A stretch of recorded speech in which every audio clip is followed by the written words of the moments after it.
Nous allons nous tenir debout afin de lire quelques portions de la parole. Aujourd'hui, mon sous-thème dans ce thème, le jeûne que Dieu agrée, mon sous-thème c'est les péchés de la langue. Les péchés de la langue. Tu peux dire ça à ton voisin, les péchés de la langue. Ton voisin de gauche, ton voisin de droite, celui de devant, celui de derrière, celui qui te sourit. Amen. Jacques 1, verset 26. La Bible dit, si quelqu'un croit être religieux, sans tenir sa langue en bride, bride c'est dire discipline, parce qu'on bridait les chevaux, afin de les dompter, de les conduire, on mettait un mors, quelque chose dans leur bouche pour les diriger avec des fils. Si quelqu'un croit être spirituel, sans tenir sa langue en bride, sans discipliner sa langue, mais en trompant son cœur, sa spiritualité est vaine. Amen. Quelqu'un qui dit être spirituel, mais qui ne discipline pas sa langue, n'est pas spirituel.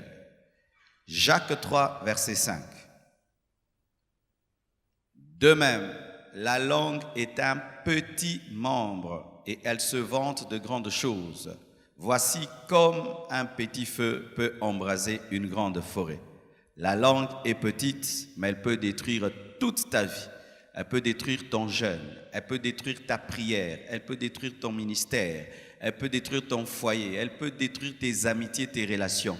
La petite langue que tu as dans ta bouche, qui n'a que quelques centimètres, toute petite, qu'on ne voit presque pas, cette langue-là est un feu.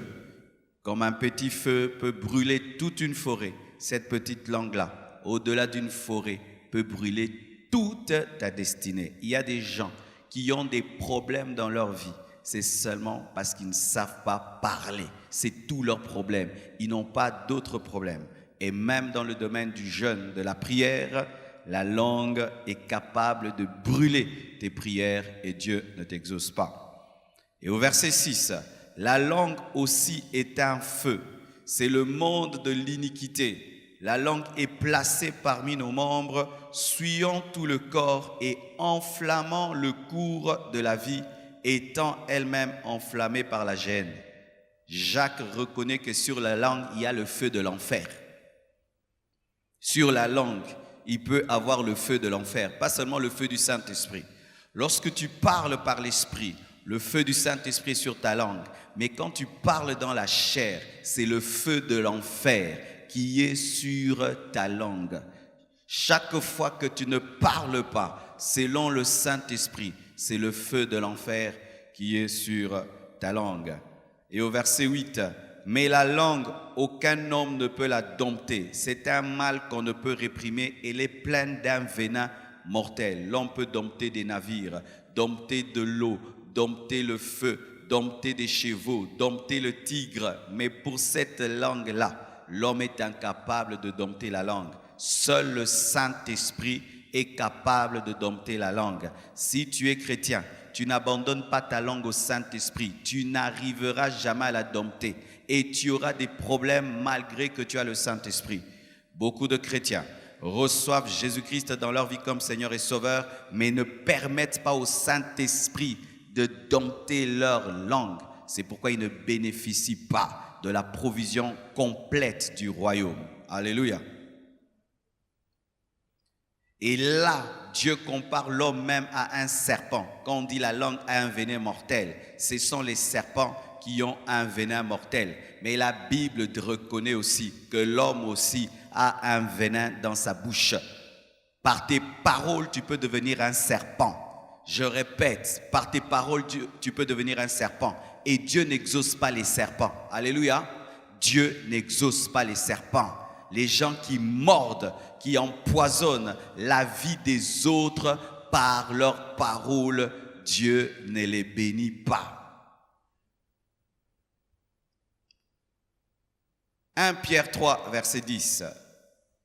Si quelqu'un, en effet, veut aimer la vie et voir des jours heureux, qu'il préserve sa langue du mal et ses lèvres des paroles trompeuses. Si tu veux être heureux dans la vie, Dieu donne un conseil simple. Pierre, si tu veux et tu aimes la vie et tu aimes le bonheur, fais ceci, préserve ta langue du mal. Dans le sens contraire, si tu veux le malheur et tu veux des problèmes dans ta vie, dis tout ce que tu veux dire. Alléluia. Dis tout ce qui vient. Dis, tu auras des problèmes dans ta vie. 1 Pierre 3, plutôt 1 Jean 3, verset 18. La Bible dit ceci. Petits enfants, n'aimons pas en parole et avec la langue, mais en action avec la vérité. L'amour remplit le cœur et peut sortir par la bouche. Mais quand la bouche parle sans que l'amour ne remplisse le cœur, cette langue-là est une langue hypocrite. C'est pourquoi la Bible interdit l'amour des lèvres sans que ce soit l'amour du cœur. L'amour doit commencer dans le cœur, ensuite dans les lèvres.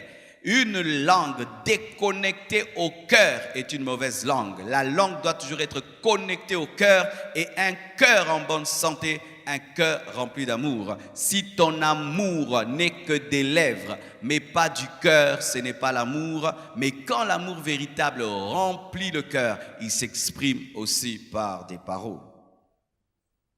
Alléluia. Lisons maintenant notre texte de base. Nous sommes dans... Quel est notre texte de base? Acclamez pour vous-même.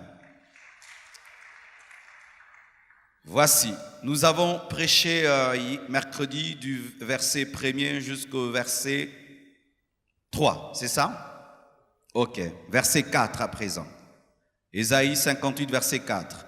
Voici, vous jeûnez pour vous disputer et pour vous quereller. Là, c'est la langue.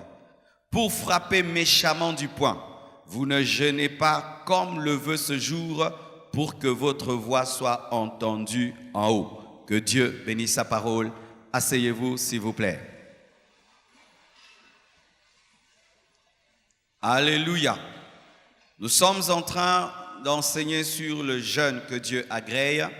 Et nous voyons au verset 4, la Bible dit, « Voici, vous jeûnez pour vous disputer et vous quereller. » C'est-à-dire, pendant que vous êtes en train de jeûner, vous vous disputez et vous vous querellez. Vous frappez méchamment du poing, vous ne jeûnez pas comme le veut ce jour pour que votre voix soit entendue en haut. C'est-à-dire que les querelles et les disputes empêchent à Dieu d'entendre la prière. Et quand quelqu'un jeûne, le diable le pousse à se quereller, à se disputer. Il pousse des gens à te blesser, à faire des choses qui vont te pousser à te disputer, à te quereller, parce que Satan aussi lit la Bible et il sait que cela va empêcher que ta voix soit entendue en haut. Un homme qui ne sait pas utiliser sa voix en bas ne sera pas entendu en haut. La manière dont tu parles en bas avec les hommes détermine la manière dont Dieu va entendre ta voix quand tu lui parleras. Un homme qui ne sait pas parler aux hommes ne sera pas exaucé par Dieu quand il parlera à Dieu. Un homme qui ne sait pas parler aux hommes ne sera pas exaucé quand il va commencer à parler à Dieu. Si tu ne sais pas parler aux hommes, Dieu ne t'exaucera pas quand tu lui parleras. Pourquoi? L'homme est créé à son image, à sa ressemblance. Tu n'as jamais vu Dieu. Alors si tu ne peux pas aimer ton prochain que tu vois et bien lui parler, comment peux-tu dire que tu aimes Dieu que tu n'as jamais vu? Quand tu parles à Dieu, tu es doux. Seigneur Jésus, s'il te plaît Jésus. Mais quand tu parles aux hommes, tu es méchant. Tu as un ton de la voix pour les hommes, un ton de la voix pour Dieu. Dieu, c'est la douceur. Dieu, c'est le respect. Mais tu ne respectes aucun homme quand tu parles. Tu parles pas bien aux hommes. Mais quand tu es devant Dieu, tu es respectueux. C'est pourquoi quand tu jeûnes, tu pries. Dieu ne t'exauce pas.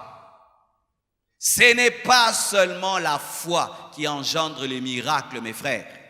Ce n'est pas seulement avoir la foi. Dieu peut tout. Non. Notre manière aussi de parler aux hommes détermine comment Dieu entendra nos voix en haut. Et aujourd'hui, je veux nous parler des péchés de la langue. Le plus grand péché de la langue que nous connaissons, c'est le mensonge. Alléluia. Les mensonges. Qui a déjà menti? Tu vas mentir aussi à l'église. Qui a déjà menti dans sa vie? Oh, il y a des gens qui n'ont jamais menti. Ah là, tu veux mentir. Qui n'a jamais menti? Qui a déjà menti? Vous voyez? Mais si je pose la question ici, qui a déjà pratiqué la sorcellerie? Il y a peu de gens qui ont pratiqué la sorcellerie. Si je pose la question, qui a déjà été dans l'occultisme? Il y a peu de gens qui étaient des occultistes. Qui a déjà volé? Il y a peu de gens. Mais pour ce qui est de mentir, tout le monde se retrouve dedans. Pourquoi? Les péchés de la langue sont très faciles. Très, très faciles. C'est pourquoi les chrétiens pêchent beaucoup avec leur langue, parce que les péchés de la langue sont faciles. Et comme c'est un péché facile, c'est un péché qui est très destructeur, parce que nous le commettons aisément. Depuis que nous sommes enfants, nous sommes des grands menteurs. Nous mentons quand nous avons renversé de l'eau, quand nous avons cassé la tasse, quand nous avons cassé le verre. Et les parents ne nous ont pas tapés parce qu'on a menti que c'était l'autre. Et depuis que tu es enfant, tu es un menteur. Et tu peux continuer à l'être jusqu'aujourd'hui. Dieu n'exauce pas la prière des menteurs. Mon frère, si tu es dans le mensonge et tu jeûnes, tu pries, Dieu ne t'exauce pas. La manière dont tu parles sur la terre détermine comment Dieu t'exauce au ciel. Mentir, c'est quoi? Ne pas dire la vérité. Pourquoi nous mentons souvent? Parce que dire la vérité amène des problèmes. Aujourd'hui, dans ce monde, si tu dis la vérité, tu auras des problèmes. Et beaucoup de chrétiens ont appelé le mensonge sagesse. C'est la sagesse, c'est la stratégie. Et ils utilisent quoi? Les paroles d'Abraham qui a dit que sa femme n'était pas sa femme. Ils utilisent aussi la ruse de David qui avait fait semblant d'être fou. Mon modèle n'est pas Abraham. Mon modèle n'est pas David. Mon modèle, c'est Jésus. Si Jésus a menti, je mentirai.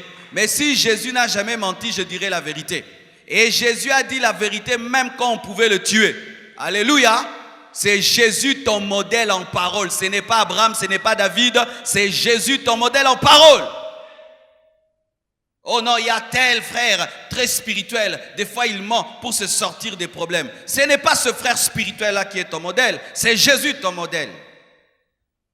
Mes frères et sœurs, arrêtons cette vie chrétienne sans bilan. Moi, je n'aime jamais faire des choses pour les faire. Je réfléchis toujours. Je fais ça. Est-ce que ça marche? Quelqu'un qui tous les jours de sa vie sème sur ce ciment, année après année, sans faire le bilan si ça pousse ou pas, n'est pas sage. Toute ta vie, tu pries. Mais fais le bilan de ta vie de prière. Pourquoi tu pries, Dieu ne t'écoute pas? Peut-être tu sèmes sur le ciment. Tu es un menteur. Tu es un menteur, mais qui prie beaucoup. Alors quand tu parles à Dieu, ta bouche sent mauvais. Il n'y a pas le parfum dans ta bouche. Arrêtons de mentir. Arrêtons de corrompre. Arrêtons toutes ces choses-là qui, dans la bouche, ne sont pas de Dieu. Le mensonge, c'est dire le contraire de la vérité à 100%. À 100%. La vérité est noire, mais toi tu dis que c'est blanc. Mais il y a un autre péché de la langue que j'appelle la demi-vérité. La vérité est noire, mais tu ne dis pas qu'elle est blanche, tu dis qu'elle est grise. Le gris, c'est le mélange du noir et du blanc. Les demi-vérités. Voici une demi-vérité. Tu viens d'une boîte de nuit. Et avant que tu ne rentres à la maison, tu es passé dans une pharmacie. Je te pose la question, d'où viens-tu? Tu me dis de la pharmacie. Est-ce que tu as menti? Est-ce que tu as dit tout? C'est ça la demi-vérité. Tu viens d'une boîte de nuit. Après la boîte de nuit, tu passes à la pharmacie parce que tu as tellement bu que tu as eu des maux de tête, tu t'achètes un Novalgine et puis tu rentres à la maison. Mais quand on te pose la question consiste à connaître tout ton parcours. Qu'est-ce que tu as fait pendant toute la journée? Mais toi, tu prends une partie que tu peux dire et tu caches l'autre. Tu dis, j'étais à la pharmacie. Tu as fait une demi-vérité. Et la demi-vérité est un mensonge. Ananias et Saphira avaient apporté une demi-vérité. Ils ont apporté la moitié. Ils n'avaient pas tout pris. Ils ont apporté la moitié. Quand on se sanctifie, bien-aimés frères et sœurs, on quitte les demi-vérités. Quand on est un vrai chrétien, on dit toute la vérité. Tu viens d'où? J'étais dans la boîte et puis j'étais à la pharmacie. Comme ça, la personne peut t'aider pour te dire, il n'est pas bon d'aller dans les boîtes de nuit, ça te détruit. Mais quand tu ne dis qu'une partie, il va maintenant te donner des conseils sur la pharmacie. C'était quelle pharmacie telle? Non, ce n'est pas une bonne pharmacie, il faut aller dans telle pharmacie. Alors que ton vrai problème, ce n'est pas une bonne pharmacie, tu es lié à une vie de boîte de nuit. C'est comme quelqu'un qui ment un médecin. Tu as mal à la tête, mais tu dis que tu as mal au pied. Je te donne les médicaments pour le pied. Est-ce que vous dites toute la vérité? Vous dites toutes les vérités? Ou vous cachez en partie? Et d'autres, votre vie, ce n'est que le mensonge et des demi-vérités toute ta vie. Et même ceux qui nous suivent à l'étranger. Des gens qui mentent sur leurs documents, leur nom, leur mariage, mais il faut voir des gens qui ne sont pas mariés, mais qui disent qu'ils sont mariés, ils font des faux mariages, ils font des faux documents, ils ont des faux noms, d'autres changent leur âge, il a 40 ans, il dit qu'il a 27 ans, et toute sa vie, il ne fait que dire qu'il a 27 ans. Beaucoup même de sportifs mentent sur leur âge. Pourquoi? Pour continuer à jouer à un ballon, tu deviens un menteur et tu vas en enfer parce que tu voulais jouer à un ballon. Des demi-vérités pour voyager. Mes frères et sœurs, quand on est chrétien, on dit la vérité. Notre maître s'appelle la vérité. Il n'y a pas de vie chrétienne sans vérité. Et c'est devenu rare de trouver des chrétiens qui disent la vérité. Même à l'église. Akio wangana otalo. Des chrétiens mentant et te regardant. Il ne va même pas froncer les sourcils. Il sait qu'il est en train de mentir et il te regarde. Et c'est la faute de Dieu que ta vie de prière soit improductive. Est-ce que c'est la faute de Dieu que tes jeûnes ne soient pas entendus? Comme je l'ai dit mercredi, Dieu n'exauce pas un ventre vide. Dieu n'exauce pas la fatigue. Dieu t'exauce quand tu vis selon sa parole et ses principes. Un autre péché de la langue, la médisance. Qu'est-ce que la médisance? La médisance, c'est dire une vraie chose sur quelqu'un, mais une mauvaise chose qu'il a faite, afin de le détruire. C'est ça la médisance. Quelqu'un s'enivre, et toi, tu vas le dire partout. C'est la médisance. Ce n'est pas que tu as inventé. Le médisant n'invente pas. Il dit la vérité. Et souvent, le médisant continue à médire parce qu'il dit, j'ai pas menti. Est-ce que j'ai menti? Est-ce que j'ai menti? Mais tu t'étais enivré. Est-ce que j'ai menti? Ce n'est pas parce que tu n'as pas menti que tu dis bien. Tu pouvais cacher cela. Alléluia. Le médisant, c'est celui qui répand une mauvaise nouvelle, mais qui est vraie. Tu vois le mal, au lieu de cacher ton frère et de l'aider en secret, tu vas sur les places publiques et tu commences à répandre. Tu sais, c'est un péché. C'est un péché. Pourquoi? La Bible dit, ne fais pas à l'autre ce que tu n'aimerais pas qu'on te fasse. Est-ce que toi, si on te retrouve dans un péché, tu aimerais qu'on le dise dans le monde entier? Non. Pourquoi tu le fais à ton frère? Quand c'est l'autre qui pêche, voilà maintenant, je vais le dire. Mais quand c'est ton tour, il faut qu'on te cache. Tu as un mauvais cœur. Et ce qui fait que Dieu ne t'exauce pas quand tu pries. Parce que c'est un signe de manque d'amour et Dieu n'exauce pas la méchanceté. Dieu n'exauce pas un cœur méchant. Les païens peuvent le faire. Mais nous, les chrétiens, nous croyons qu'un homme peut changer. Un homme peut s'enivrer aujourd'hui et puis demain il se répand, il change. Mais toi, quand tu répands cela, tu as détruit sa réputation. Et sachez que dans ce monde, la réputation est chère et c'est difficile de réparer l'image d'un homme lorsque tu l'as déjà détruit. médisant. Tu fais le travail de Satan. Tu fais le travail de Satan. Vous qui aimez bien connaître des mauvaises choses sur les autres, afin de prendre des téléphones et de les répandre, faites attention. Et même cette habitude aujourd'hui que les chrétiens ont dans les églises de trouver des nouvelles sur Internet et de les partager. Ne partagez pas de telles choses. Partagez des prédications, des choses qui édifient. Ne partagez pas des scandales. Tu tombes sur un scandale, ne m'envoie pas. Ne m'envoie pas. Ne m'envoie pas ni sur WhatsApp, ni sur quoi que ce soit. Je n'en ai pas besoin. Ça va m'édifier en quoi? Des gens qui ne partagent jamais des bonnes choses. Mais si seulement il entend qu'un frère de l'église a fait cela, là il va partager à tout le monde. Tu as un esprit du diable. C'est un manque d'amour. Et si on te faisait cela, aucun de nous ici ne peut dire qu'il est parfait. Chacun de nous des fois branche dans un domaine quelconque. C'est pourquoi tu demandes pardon à Dieu avant de dormir. Alors si Dieu lui faisait la médisance, tu pêches toute la journée et puis tu confesses ton péché et le prophète ne le voit pas. Dieu n'est pas médisant. Sinon Dieu allait commencer à révéler même les confessions au prophète.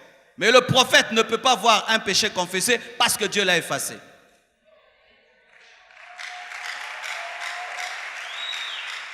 Alléluia.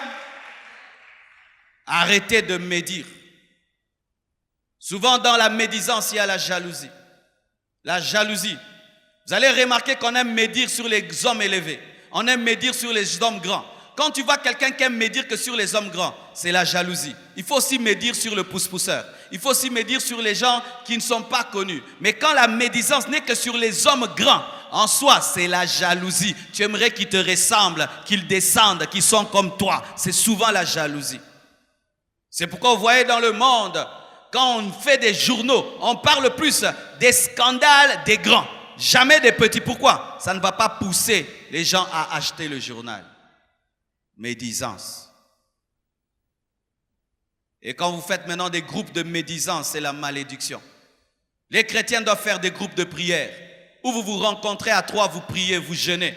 Pas vous vous retrouvez, vous parlez du mal des gens, vous parlez des choses, tel a fait, tel a fait, tel a fait. Ça vous rapporte quoi? La médisance te vide spirituellement. Ça diminue la plénitude du Saint-Esprit. Je te dis, teste cela. Tu es rempli du Saint-Esprit après des moments de prière et puis tu médites. Tu vas sentir que la dose a diminué. Vrai ou faux? Vous savez pourquoi la dose diminue? Lorsque tu es rempli du Saint-Esprit et tu dis la parole et tu dis la vérité, la plénitude augmente. Comme là, pendant que je prêche, je suis en train de parler, mais la plénitude ne diminue pas parce que je suis en train de dire la parole et la vérité. Mais si pendant que je prêche seulement, je commence à dire n'importe quoi, directement l'onction va diminuer. C'est toujours ça, c'est ça le principe. Et dans ta vie, quand tu es à la maison et tu ne fais que parler du mal des gens, toutes ces onctions que tu reçois dans la prière sont perdues pour rien. Tu n'as ni prêché avec, ni prié avec, ni imposé les mains à quelqu'un. C'est parti comme ça, en train de chip, chip, chip, chip, chip. Tu passes 3 heures du temps à genoux, affamé, pour que Dieu te oigne, et puis tu prends cette onction, tu la répands par terre. Tu n'es pas intelligent. Gardez vos langues. Lorsque tu vois le mal, garde ça pour toi. Fais-en un sujet de prière, un sujet d'intercession. Tu vas remarquer dans ta vie, ce sera difficile de médire sur la vie de quelqu'un qui est dans ta liste de prières. Si je prie pour un frère, afin que Dieu le délivre de l'homosexualité, jamais je vais médire parce que c'est un malade, c'est mon malade. Je suis en train de prier pour que Dieu le délivre. Tu sais pourquoi tu médis sur les gens? Parce que tu ne pries pour personne. Tu es un chrétien sans amour. Tu ne pries pour personne. Tu n'as le souci de personne. Alors tu peux détruire la vie de tout le monde parce que tu n'as le souci de personne. Avez-vous déjà vu un médecin médire sur son malade? Les médecins, ils savent que même telle autorité a le sida, telle autre a ceci. Vous avez déjà entendu un médecin le dire? Jamais. Pourquoi? Il espère la guérison. Mais nous sommes plus que des médecins. Nous sommes le sel de la terre, la lumière du monde. Et tout ce temps que nous passons à dire le mal des autres empêche à Dieu de nous exaucer, mes frères. Quand vas-tu arrêter de parler mal? Quand vas-tu accepter que le Saint-Esprit discipline ta bouche? Car c'est avec la même bouche que nous prions. C'est avec la même bouche que nous bénissons. C'est aussi avec la même bouche que nous médisons. Et la Bible dit, comment d'une seule source peut sortir de l'eau amère et de l'eau potable? Comment, frère? Ta même bouche qui parle en langue, c'est elle qui médit. Tu es en train de salir ta bouche. Alors que ta bouche est un instrument de puissance, un instrument de guérison. Ta bouche devait atteindre le niveau quand tu parles. Aucune de tes paroles ne tombe à terre comme Samuel. Quand tu déclares, ça arrive toujours. Quand tu dis à quelqu'un quelque chose, ça lui arrive toujours. Quand tu donnes à quelqu'un un conseil, il sent le feu, mais tu parles, il n'y a rien. Tu dis des choses, il n'y a rien. Pourquoi? Une mauvaise utilisation de la bouche. Regardez quelqu'un qui pile tout le temps le piment dans un mortier. Qu'est-ce qui se passe? Le jour où même vous prenez les bananes et vous mettez dans ce mortier et vous pilez, qu'est-ce qu'il y aura? Les bananes auront le goût et l'odeur du piment. Et quand tu ne fais que médire, même quand tu prêcheras, tu prieras, ça aura toujours le goût et l'odeur du piment, des médisances. Et ça fera manquer à ta bouche, qui est l'un des instruments puissants de ta vie, la puissance. Parce que les chrétiens, c'est la bouche. Avec la bouche, nous prions, avec la bouche, nous prêchons. Avec la bouche, nous nous adressons aux hommes, avec la bouche, nous nous adressons à Dieu. C'est un instrument dont il faut prendre soin. Où tu regardes, du matin au soir, tu n'as parlé du mal de personne. Tu dors tranquillement et tu vas sentir, tu es rempli de l'esprit. Quand tu vas te tenir devant Dieu la nuit, tu sens la plénitude de l'esprit. Sinon, ce sera quoi? Tu te tiendras toujours devant Dieu comme un ballon dégonflé. Dégonflé par quoi? Une mauvaise utilisation de la bouche pendant toute la journée. Et si tu as quelqu'un dans ta vie qui a cet esprit de médisance, parce que certains médisants, ce sont des fournisseurs, d'autres des consommateurs. Il y a des gens, si personne ne lui amène la médisance, il ne médit jamais. Il faut que le fournisseur vienne lui fournir. Alors tu dois te désabonner. Alléluia. Oui, tu as un ami là, lui il connaît tout ce qui se passe à Kinshasa. Tout ce qui se passe à l'église, il connaît tout sur tout. C'est lui qui te fournit. Et quand il te fournit, tu commences maintenant à médire. Il faut te désabonner. Il faut lui dire, frère, ne viens jamais plus me dire des bêtises. Amen. Hein? Si tu viens me parler, parle-moi de bonnes choses. Et toi qui connais tout sur l'église, tu es un maudit. Toi qui connais tout, afin de répandre des choses sur les autres, tu es un maudit. Il faut même quitter l'église, laisser les gens tranquilles. Tu décourages les gens, mais tu ne pars jamais. Il faut partir, il faut quitter. Il faut aller dans une autre église ou rester à la maison.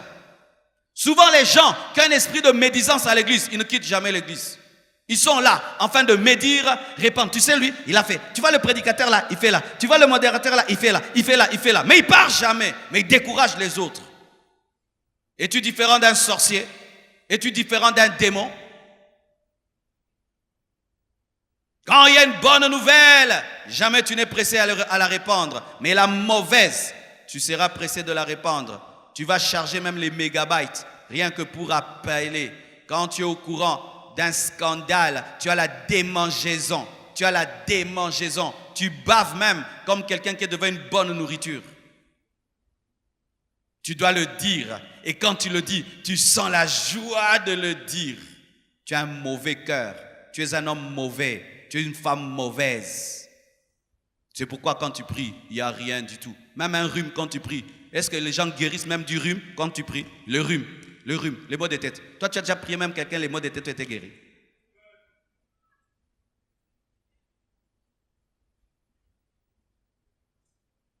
Tu as déjà vraiment prié, tu pries, ça arrive. Pas des hasards. Tu pries, ça arrive. Tu sais que moi, quand je parle à Dieu, ça arrive. Tu as déjà vécu ça. Tu n'as jamais vécu ça. Mais pia. Frère, cadenasse la bouche. Amen, hein?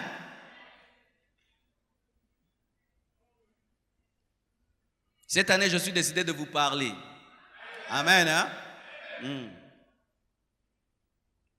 Quatrième, le colportage.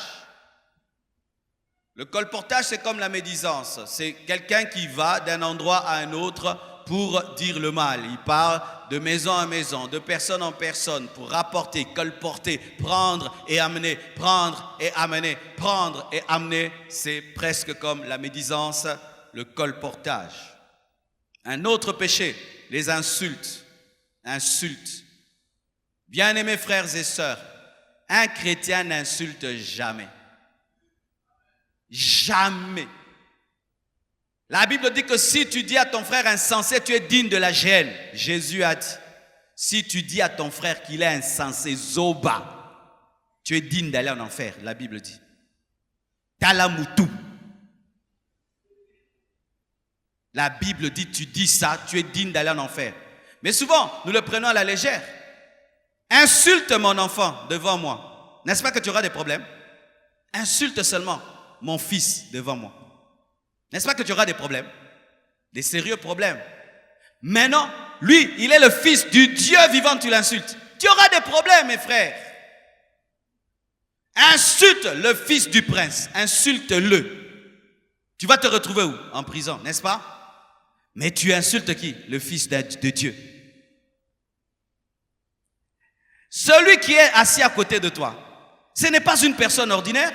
C'est un chrétien, c'est un enfant de Dieu. Quand quelqu'un dit enfant de Dieu, c'est enfant de Dieu.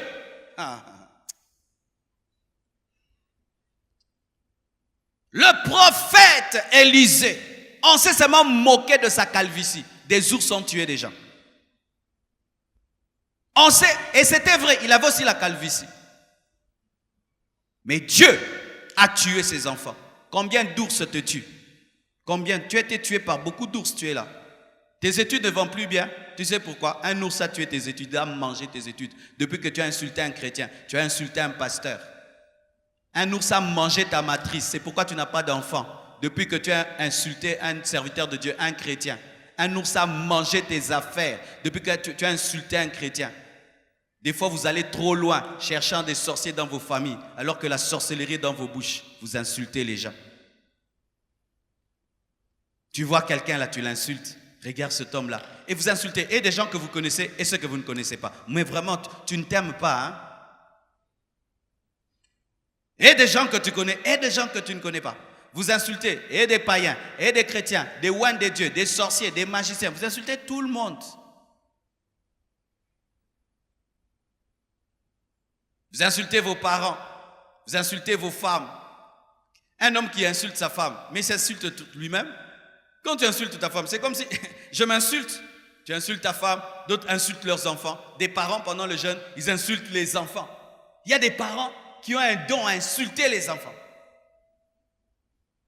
Vous ne pouvez savoir à quel point l'insulte d'un parent peut détruire la vie d'un enfant. Tout le monde peut dire à un enfant, tu n'es pas beau. Ce n'est pas trop grave. Mais la mère, ta propre mère, te regarde droit dans les yeux et te dit, tu es vilaine. Même si un garçon te dit que tu es beau, tu ne vas pas croire. Parce que ma propre maman m'a dit que je suis vilaine. Et souvent, ceux qui ont été insultés dans leur enfance deviennent des champions des insultes.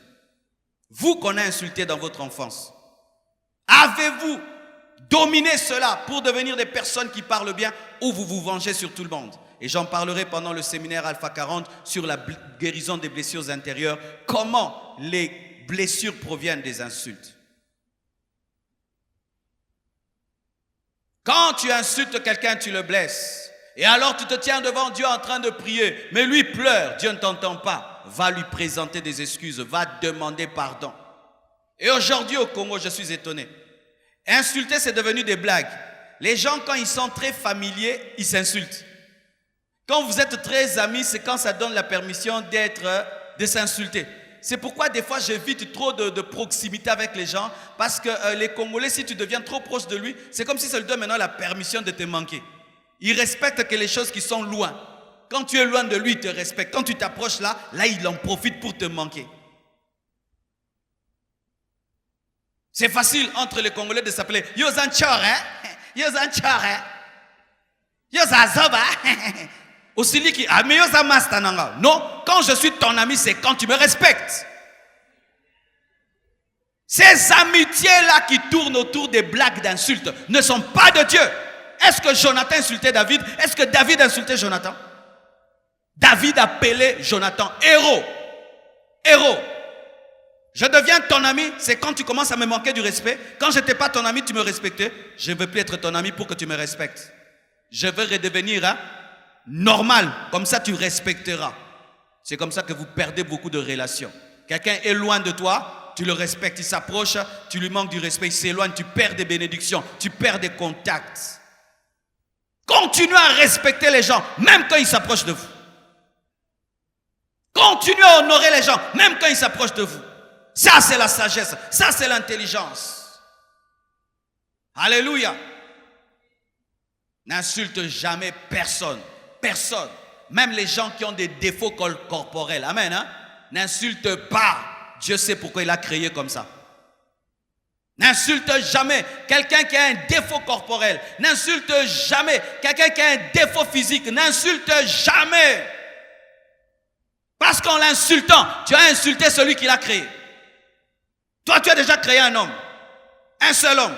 Tu as déjà créé un homme. Yosoro Keli Mutozande. À ta vélo salaté. Mais tu oses insulter un homme. Connaissez-vous l'homme parmi les hommes les plus intelligents du monde? Parmi les hommes les plus intelligents, parmi les personnes, je crois peut-être c'est la 3e personne la plus intelligente du monde. Vous savez, elle est où? Elle est dans une chaise roulante. Qui le connaissent? L'un des hommes les plus intelligents de ce monde, qui a le plus grand cerveau du monde, ne parle pas. Il est paralysé, il parle par un ordinateur. Mais au pouce en terre, côté Moutou. Et les gens s'amusent à insulter, à insulter, à insulter. Alors que quand tu insultes, tu es en train de faire une contre-adoration. Parce que louer l'œuvre de Dieu est une adoration, mais insulter, c'est insulter Dieu. Combien de fois tu as insulté Dieu en insultant sa créature? Et d'autres se spécialisent en insultes. Ils se glorifient même d'être des grands insulteurs, si ça se dit. Nasona fingi mutu, ha, oromi boma. Au moins on est fier, hein? Au moins on est bien. Tika na yo, nasoki na betyo moko. Ha, tuna bango. Keba. Yo commence à sentir noir à kofing. Tu es un maudit, mon frère. Au lieu que tu sois honoré par tes conseils, qu'on dise que toi, quand tu conseilles, c'est extraordinaire. Quand tu parles, il y a la grâce. Quand tu parles, il y a les versets. Non, toi, quand tu insultes, quelqu'un peut se tuer. Et tu es fier de ça. Même à l'église ici, on te connaît. On t'évite. Frère, on t'évite. Tu sais que quand les hommes t'évitent, les bénédictions aussi t'évitent. Vous que les gens évitent parce que vous ne parlez pas bien.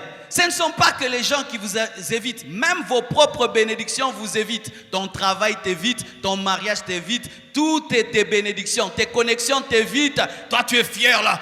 Les gens ont peur de moi. Non, la bénédiction a peur de moi. Il faut dire ça. C'est la bénédiction qui a peur de toi. Regarde, est-ce que tu es bien dans la vie? Tu es grand, tu es élevé. Toi qu'on évite, tu te glorifies comme un porc épic que personne ne s'approche. Un porc épic. Il est fier. Les gens ne s'approchent pas parce qu'ils savent moi quand je parle.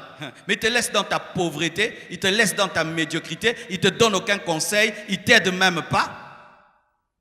Chez vous à la maison, on te laisse dans ton coin parce qu'on sait que tu parles bizarrement, même ton père, ta mère, tout le monde le sait, et tu es dans ton coin alors qu'ils peuvent t'aider, te donner un conseil, t'aider. C'est pourquoi tu es en train de souffrir dans ta vie.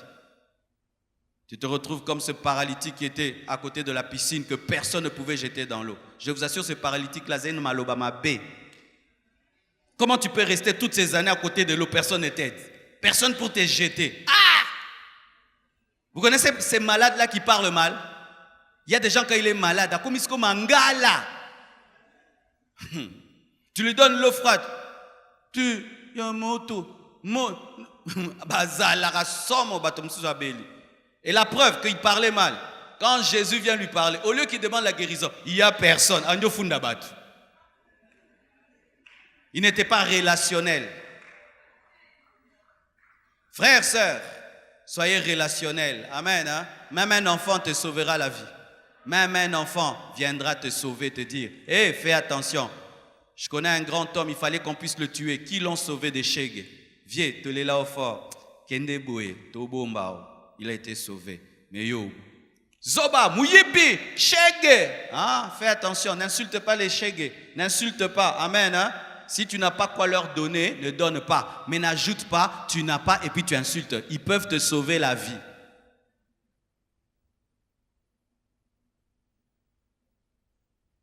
Les moqueries. Vous tous qui habitez des maisons, qui habitent une maison en étage, arrêtez ces choses de vous placer sur les fenêtres pour regarder le quartier. Je répète, arrêtez ces choses de vous placer sur la fenêtre afin de regarder le quartier. Le 90% de ceux qui font cela deviennent des moqueurs. Pourquoi? Parce que quand tu es en haut, tu regardes tout. Tu regardes comment il est. Tu le critiques. Tu les critiques, tu les critiques, tu les critiques, tu les critiques, tu les critiques. Des moqueurs. L'un des principes pour vivre longtemps, la Bible dit, ne t'assieds pas en compagnie des moqueurs. Ne t'assieds pas sur leur banc. Quiconque ici est un moqueur, ne sois pas son ami. Je te le dis, je suis ton pasteur, je te donne la permission. Brise cette amitié. Des gens qui aiment que se moquer des gens. C'est moquer des maisons des gens, des habits des gens, des chaussures des gens, de tout des gens, des coiffures des gens, de tout des... Vraiment, toi, tu te moques de tout. Et bon, yoza danger. Yoza danger. Yoza danger. Yo pe ba sosola yo. Ba simba yo, ba panza yo. Si ba ko kuto makambut. Et ce qui est bizarre, des fois, tu vois des gens se moquer des gens qui les dépassent. La personne là te dépasse en tout, mais elle est humble, elle ne parle pas. Toi, tu parles trop, mais elle est qui? Des fois, c'est la jalousie. La jalousie, des fois, nous pousse à nous moquer des gens qui ont ce qu'on n'a pas. Arrêtez de vous moquer des gens. Voici un secret pour se moquer de personne. Étant donné que tout homme est créé par Dieu, tout homme a une qualité. Car c'est seulement les démons et le diable qui n'ont pas de qualité. Dans tout homme, il y a une qualité. Alors concentrez-vous sur les qualités des gens et vous trouverez quoi dire de bon sur eux pour ne pas passer votre temps à vous moquer des gens. Alléluia. Quelqu'un peut avoir une vilaine veste, un mauvais pantalon, mais il a des belles chaussures. Concentre-toi même sur ces chaussures. Tes chaussures sont belles. Alléluia. Ainsi, tu as au moins quelque chose de bien. Arrêtez de vous concentrer sur les défauts des autres. Concentrez-vous sur leurs qualités. Ainsi, vous n'aurez pas de quoi vous moquer. Les moqueries nous poussent toujours à dénigrer les gens, à diminuer les gens. L'homme qui abaisse les autres s'abaisse lui-même. Mais l'homme qui élève les autres est élevé par Dieu. Mon frère, tu veux que Dieu t'élève, élève les gens par tes paroles. Arrête de dénigrer les gens. Quelqu'un dit, j'ai eu mon diplôme avec 50%. Hein? Yo vraiment, yo zoakite, mais dis-le, ah, vraiment, Dieu t'a fait grâce, hein? Mais courage, mon frère, Dieu va t'aider encore. Alléluia. Pourquoi tu ne peux pas dire ça? Pourquoi tu ne peux pas dire ça? Je glorifie Dieu. J'ai eu le visa pour aller à Brazza. Wapi, kakawa. Mais au moins, bimikin. Nakanse oke poto mikili. Et d'autres même, tu vas en Europe, tu descends à tel endroit. Waneza poto lissusute. Angleterre ne poto. Pourquoi vous êtes comme ça? Oui, la première fois que je vais en Europe, j'arrive à Bruxelles et je dis aux gens, je suis à Bruxelles. Il y a des gens qui m'appellent de la Hollande. Ah, il y a moi ça soupotote. Ndeko, mutazatane sengo komi, olongole sengo.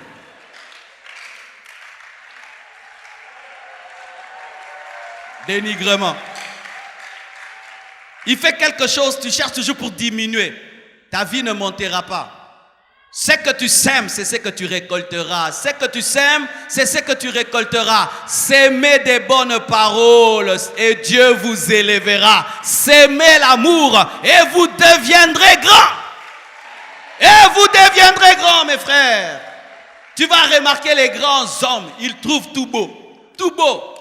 Ils apprécient même des choses que tu dis, il n'y a rien. C'est un principe de la grandeur. Apprendre à élever les autres au lieu de les dénigrer, de les diminuer. Ce n'est pas normal, tu es un chrétien. Quelqu'un après t'avoir rencontré, au lieu qu'il se trouve plus grand qu'avant, il se trouve petit. Non! Ça, ce n'est pas l'évangile. Jésus-Christ a rencontré Pierre. Pierre était un homme qui n'était pas sûr de lui, mais il en a fait une colonne dans l'église. Les dénigrements, les plaisanteries de mauvais goût. Mon frère, si tu ne sais pas entre guillemets blaguer, ne blague pas. Amen. Hein? Il y a des gens qui ne savent pas blaguer. Ils font des blagues qui blessent les gens. Vous le connaissez? Il n'a pas le don de blaguer, mais il aime blaguer. Déjà, blaguer, c'est dangereux. Alors, si tu veux, des fois, vouloir faire rire les gens, aie le don. Si tu n'as pas le don, des plaisanteries de mauvais goût. Tu avais l'intention de faire rire l'autre et il s'énerve.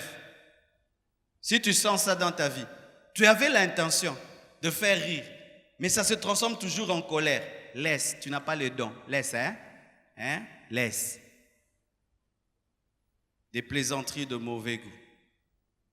Je vois des fois entre les femmes, il y a certaines femmes qui n'ont pas la grâce d'avoir des longs cheveux. Alors tu vois entre elles blagues. Yo suki manyuka. Suki manyuka.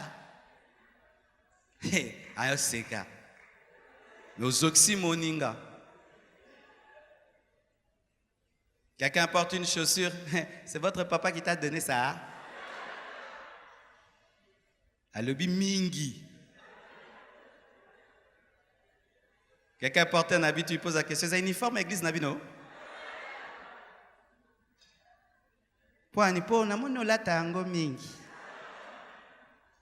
Moi, je connais ça. Parce que quand j'étais païen, j'étais champion.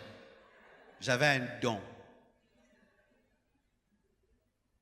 Dieu a transformé ce don. Je suis devenu un prédicateur.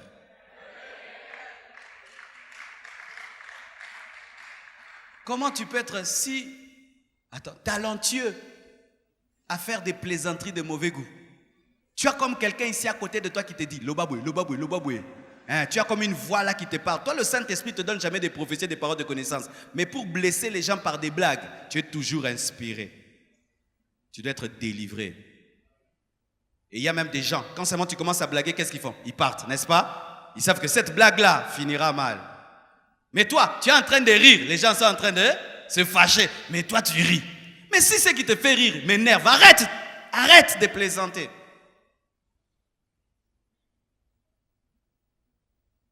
La calomnie. Qu'est-ce que la calomnie?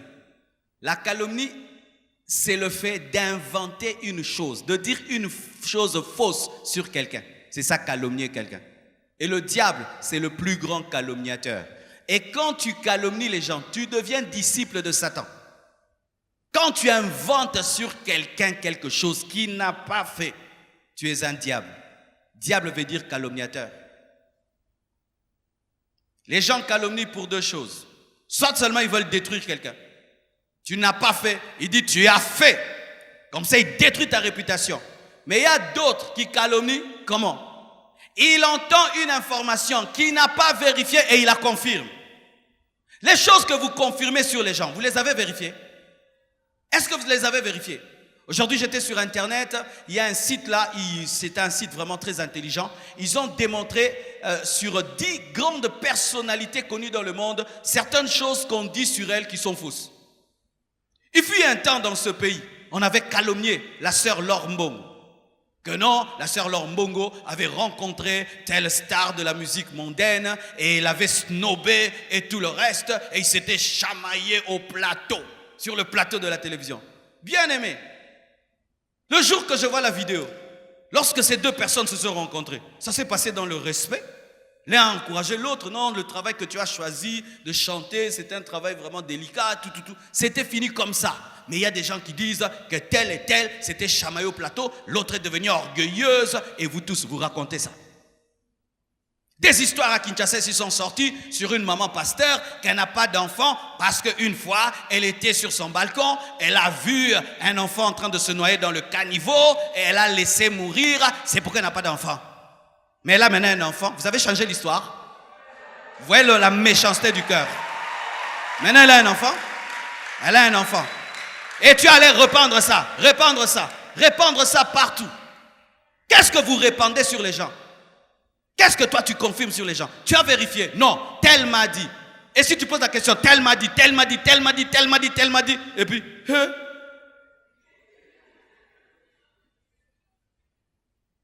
vous confirmez des choses. Vous allez sur Internet, vous lisez des choses sur quelqu'un, et puis vous le confirmez. Vous entendez quelque chose, et vous le répandez. Quand il s'agit de vous, vous voulez qu'on vérifie. Mais quand il s'agit des autres, vous répondez. Qui aimerait qu'on puisse confirmer les choses sur lui sans vérifier? Qui? Personne. Même les tribunaux de ce monde. Quand on attrape même quelqu'un, on a la présomption d'innocence. Les païens, dans leur droit, on dit qu'il y a la présomption d'innocence. Mais à l'église, il n'y a pas de présomption d'innocence. Il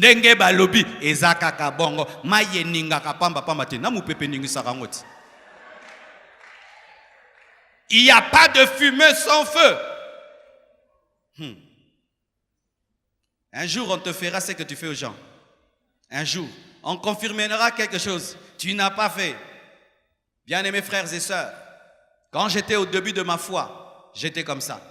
Oh, tel pasteur est magicien. Oh, magicien. Tel magicien. Je croyais facilement.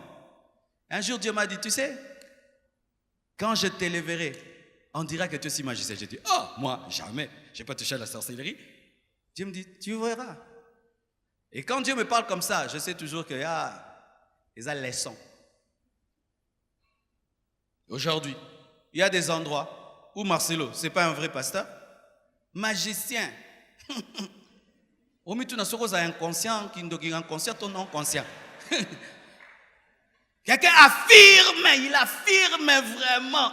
Au milieu de oh le belangato, Marcelo va s'ami balé. Et vous tous ici, pour eux, vous êtes des envoûtés, que je vous envoûte. Mais si quelqu'un est dans une loge, il faut aller chercher son nom. Quelqu'un qui peut être franc-maçon mais né dans aucune loge. Loge en Mais il y a des gens qui affirment. Alors quand cela m'est arrivé, des gens qui ne te connaissent pas, ils affirment que tu es magicien. Je dis, oh, donc moi aussi, quand je croyais facilement, il se pourrait aussi que j'avais affirmé des choses qui n'étaient pas vraies. Faites attention mes frères et sœurs. Tu affirmes des choses sur quelqu'un qui sont fausses. La personne va pleurer devant Dieu. Elle dit, Seigneur, combat tous mes ennemis, frappe-le. Tu es parmi eux. Hein? Oui. Quelqu'un jeune, il dit, Seigneur, mes ennemis, justifie-moi, justifie ma réputation. Père! Dieu dit, ok, je vais le faire. Et toi, tu es parmi ces gens qui sont en train de détruire sa réputation. Quand vous avez une information sur quelqu'un, ayez l'amour. Posez-vous toujours la question, est-ce que c'est vrai? Tel est homosexuel, tel est homosexuel. Est-ce que c'est vrai? Est-ce que tu es sûr? Je suis allé une fois à Lubumbashi. Dans ce voyage, la première fois quand j'arrive, j'étais seul. Tout le monde à l'hôtel voyait le pasteur Marcelo tout seul. 3 jours après, Maman Blanche est venue. Et quand elle est venue, elle est arrivée à l'hôtel, elle s'était habillée, elle était en jupe, blouse. Vraiment, elle était très, très, très cool, classe. Elle n'avait pas porté de pagne ni de foulard. Et moi, je suis allé la prendre et pour l'amener dans la chambre. J'ai remarqué les gens au comptoir là. J'ai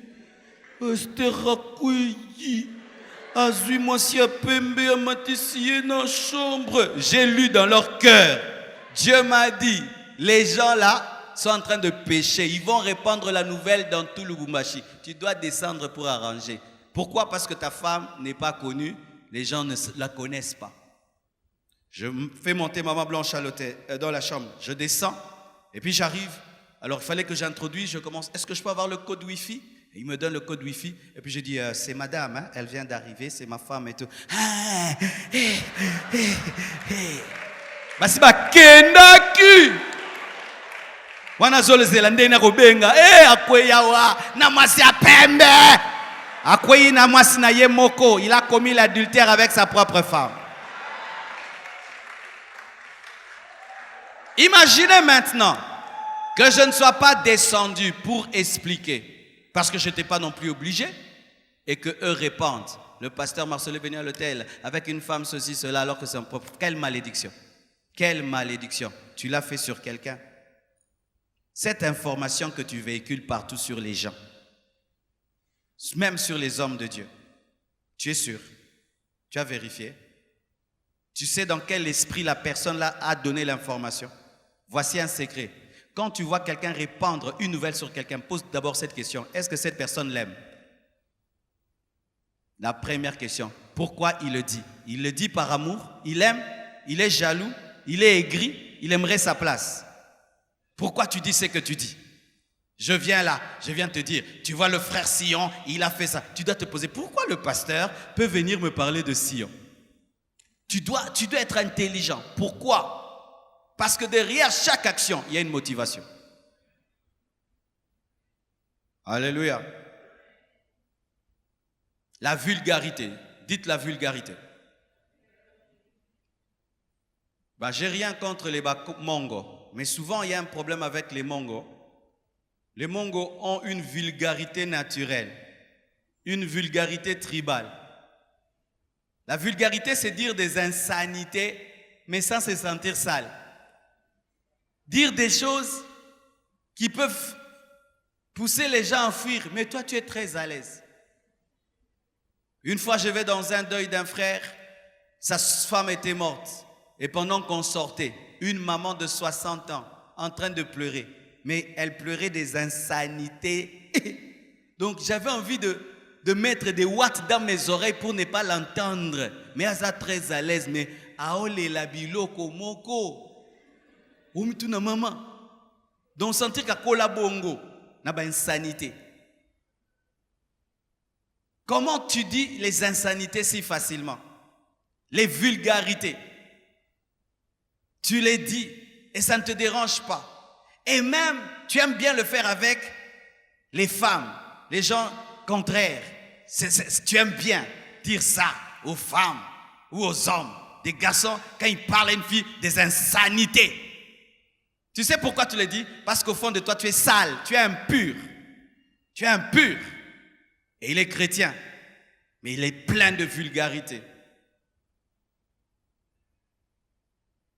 D'autres, c'est la méchanceté. Des paroles blessantes, sans assaisonnement. La Bible dit que vos paroles soient assaisonnées de sel. Amen. Hein?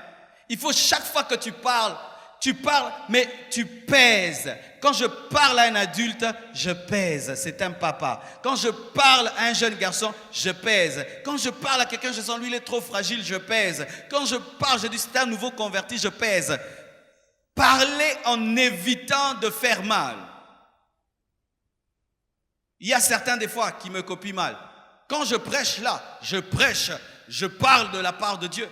Mais dans mes relations comme ça, je ne suis pas comme ça. Et il y a des gens maintenant, ils font ça là. Non!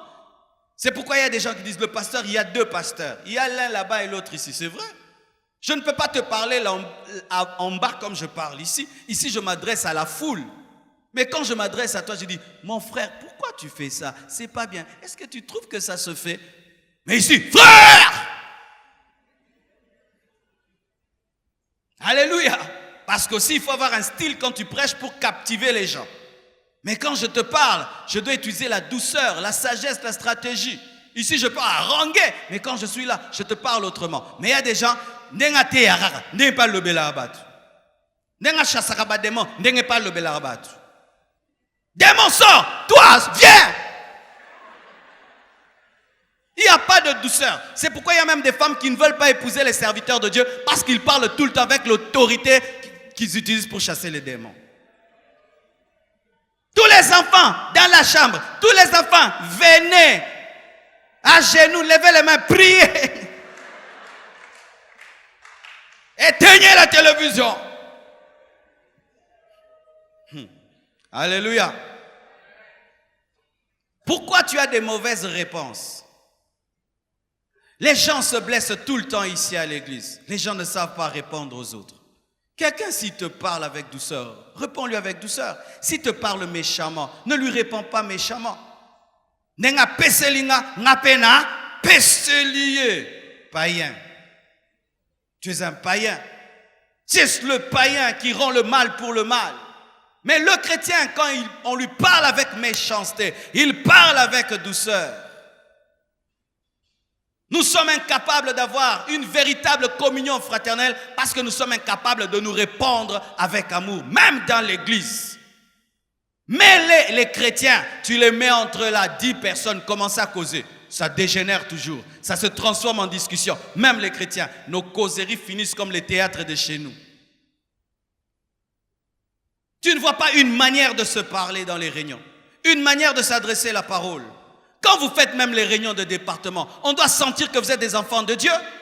Vous ne pouvez pas commencer à vous chamailler quand vous faites des réunions de département de l'église, vous vous chamaillez. Les choses de Dieu, vous êtes en train de vous chamailler comme si c'était un club, comme si c'était le Sénat ou le Parlement.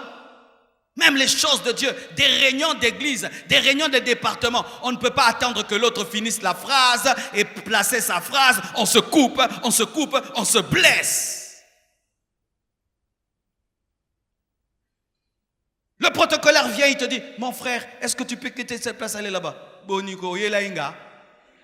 Alors que le protocolaire sait que là, on est en train de construire, il y a un trou là, tu vas tomber. Yelainga, les gars, batum sous. Moussambe lara. C'est quoi ça? Vous n'êtes pas converti. Vous n'êtes pas converti. Quand quelqu'un convertit, on le sent par sa manière de parler. Ça te coûte quoi quand on te dit de changer de chaise, de dire merci, tu changes de chaise? Ça te coûte quoi? Ça te coûte quoi? Pourquoi venir à l'église et ne pas changer notre manière de parler aux autres? Comment quelqu'un, tu quittes la maison et tu parles aux gens sans tenir compte que tu peux déconcentrer quelqu'un dans tout le culte, rien que par ta mauvaise parole?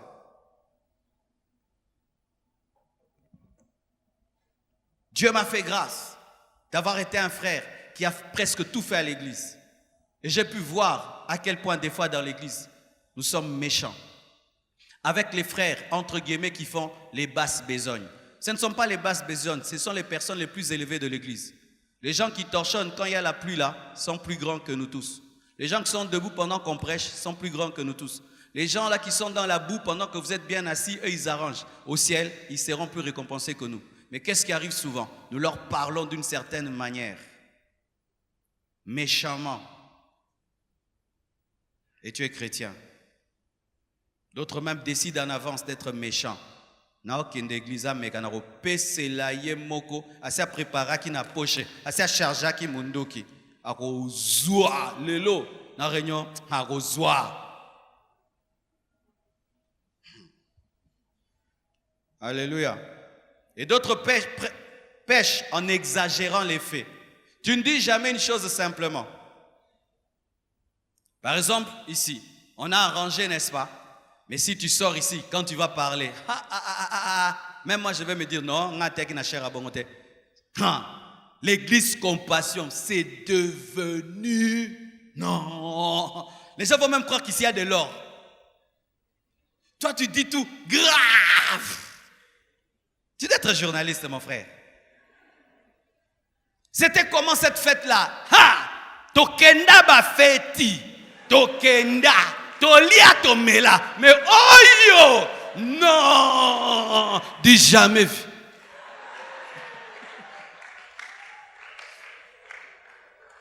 Pourquoi tu ne dis jamais les choses telles qu'elles sont? Pourquoi tu exagères toujours? Tu dois mettre un peu de sel, tu dois ajouter aggraver. C'est ce qui fait même que quand tu deviens serviteur, tu vas commencer à mentir sur les témoignages. Tu pries. Un paralytique marche, tu dis, c'était terrible. Des paralytiques. Un paralytique est comme il dit. Frère, le S là, c'est le mensonge. Tu as mis D, S, D.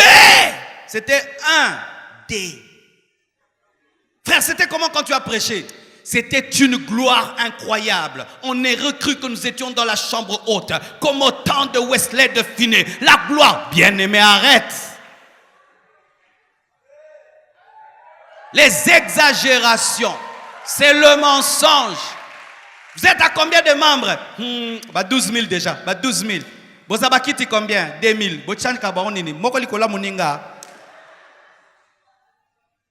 Nous avons fait une veillée de 100 000 personnes. Wap. Na stade des martyrs, quand on a venu Nabiso. Avenu Nabine comme stade des martyrs.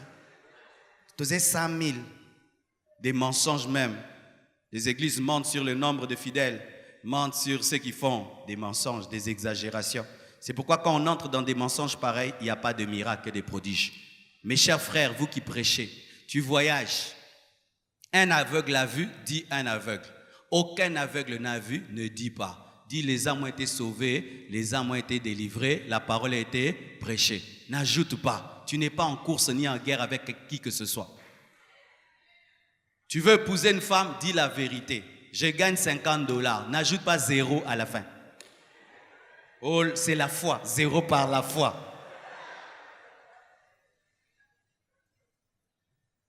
Quand j'étais jeune, j'ai menti en exagérant. Et c'est quand Dieu m'a délivré du péché de la langue. J'étais un jeune qui avait grandi dans l'aisance. Mon père vraiment nous a fait grandir dans une grande richesse. Mais après, mon père a eu des problèmes. Alors, on a eu une baisse financière et sociale. Mais tu sais, quand tu as connu la richesse et l'aisance, la plupart des enfants qui ont connu la richesse et l'aisance s'attachent à ce que les parents étaient et refusent d'admettre la réalité. Comme ceux qui bobete libo dima kakakoko sate amen hein. Papa banaka ko sala. Tozalaka na mbongo. Et moi je refusais cela. Alors quand il fallait que j'étudie, que je suis venu à Kinshasa, malgré que mon père n'avait plus beaucoup de moyens, il s'était efforcé de nous mettre dans une école très bien, très chère. Et quand on te met dans une école très chère, tu rencontres maintenant les enfants des riches. Amen. C'est-à-dire que tu étudies dans l'école des riches, mais vous n'êtes plus riches. Et tu sais, dans les écoles des riches, il y a beaucoup de complexes sociaux. Vous savez ça? C'est-à-dire que après les vacances, tout le monde rentre. Moi, j'étais en Belgique. Moi, j'étais à Mons. Moi, j'étais à Bruxelles. Moi, à Amsterdam. J'ai ramené ces baskets. Moi, j'ai ramené ça. Mon sac, je l'ai acheté. Skoyozaki na lemba. Et bandeliti suka lemba. Bando betabale na quoi? Ozongi palin. Je peux peut-être boiter qui peut pour la tenga pe na oloba. Et tu n'as et toi tu étais où? Ben moi j'étais en Belgique aussi. Ah, c'est vrai. Oui.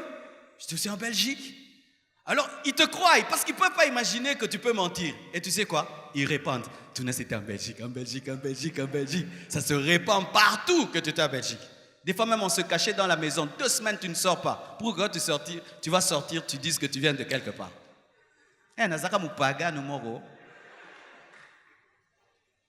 Et là mes frères et sœurs, ça se répand. Et tu sais quand tu as trop menti, des fois tu oublies les mensonges. Un jour, ça me revient. Et au fait, tu n'as si. Il paraît que tu étais à Bruxelles et tout. J'ai menti, j'ai oublié. Non, c'était en Allemagne, c'était... Et directement là, avec un démon à côté de toi, tu dis, tu vois ces chaussures-là, mon père m'avait ramené quand il était parti aussi en Allemagne. Je vois un avion qui passe, un hélicoptère. Je crie, oh papa! Oui? Il dit quoi? Oui, c'est mon père, il est pilote dans l'armée, tout. Et j'avais en ce temps-là des catchs, des militaires. J'ai dit, il m'a ramené ça d'ailleurs quand il était aux États-Unis. Oui? Là, les gens me craignent. Tunasi, vraiment son père et tout. Et moi et mon ami, on s'entendait pour mentir quand je jouais au football. Lui, il était un peu gros, je l'appelais Mandungu, le fils de Mandungu. Mais il n'était pas fils de Mandungu. Quand je lui passe la balle, Mandungu, lui me passe Kengo. Et quand les jeunes entendent, moi, Kengo, na Mandungu, bobé, tabalé. Je vous dis la vérité, exagéré.